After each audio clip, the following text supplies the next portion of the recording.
mag-uumpisa na akong maghulog ay magbigay ngayon, tapos i-check ko doon, tapos kung pwede na maglipat na ako ng mga gamit ano tawag nun? Kahit ibabike niya. Dalan mo na muna ng bigas, asin, tubig. Kaya nga. Ano naman? Ikaw lang nakakita. Tagalog ka pala eh. Siyempre dito ako pinanganak sa Maynila. Ano ka ba? Ka na Kaya- sa amin. Asin, tubig. Bigas. Gusto. Si ilaw eh.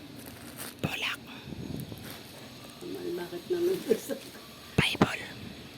Ilalagay ko yan doon. Correct. Bigas. Dadalhin mo ngayon? Oo, ilagay ko yun. Kasi unang pasok ko eh. Tapos, asin. Alam ko, ano yan? Peanut butter. Hindi, lagayan ko ng asin. Bumili ako ng 20 Ang piece. dami naman. Ako ganun-ganun. Okay lang yan. Pareha lang din yan para sagana ang buhay. Lord, maraming salamat Panginoon sa oras na Tagalog ito. ka pala. Thank you talaga Panginoon. Naiiyak ako. Sana, Napit na ako. kaloob sa'yo, 8,000. Tinatanggap ko po Tinatanggap ito, ni Mother ang kanyang down payment. So, bali mag-ano ako. Kasama ka po dito. 18, opo, 2, 3, 4, 5, 6, 7, 8. Ang dami, 8. Nagbabaga sila ng mga tao sa loob. Yan yung pang...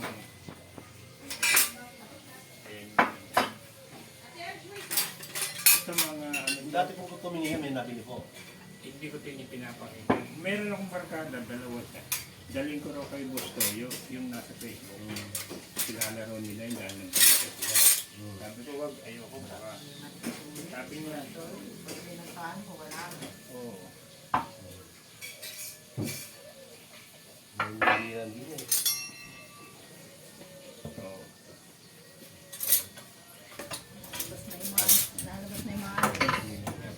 Mga antique.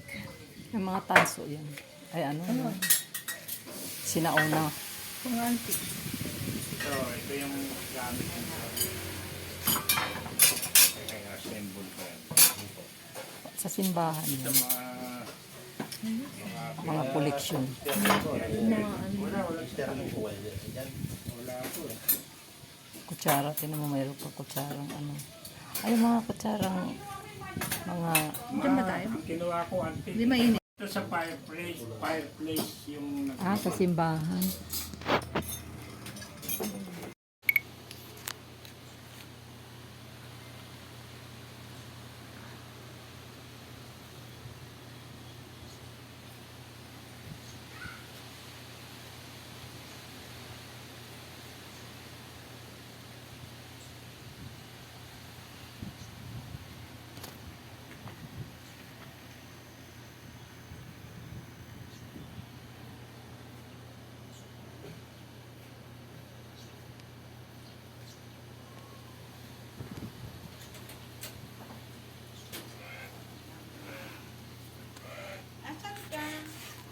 Akala ko dito tayo sa labas.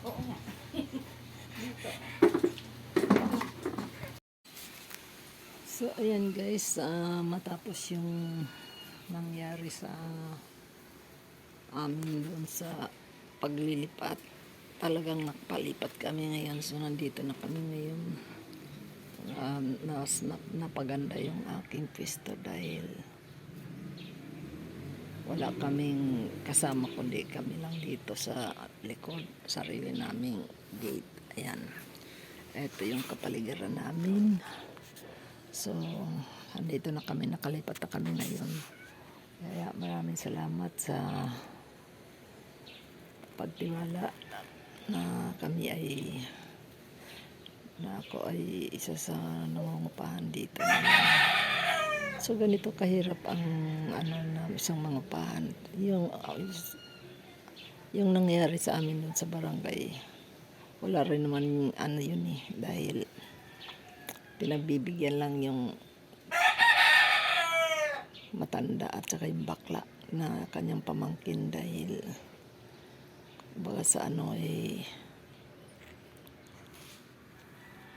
kunyari nanghingi ng protection, una-unahan lang talaga ako. Pero okay lang yun. Dahil naayos ng lahat. So, ayan guys. Dito na ako ngayon sa akin kung saan dito ako nakatira. Kaya, maraming salamat sa inyo lahat. Sa walang suporta sa aking channel. Thank you so much. Nandito na ako sa panibago, makakapag-live na ako ng makapag-upload dahil maganda ang signal dito. So, this is Beautician again.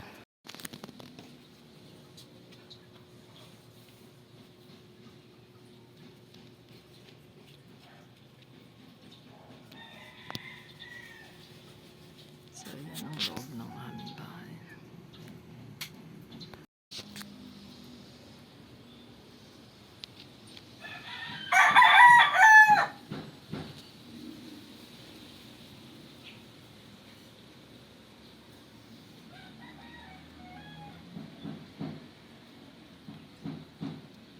So, diba, solo namin yung gate. Kami lang ang dumadaan dyan. Walang labas-pasok.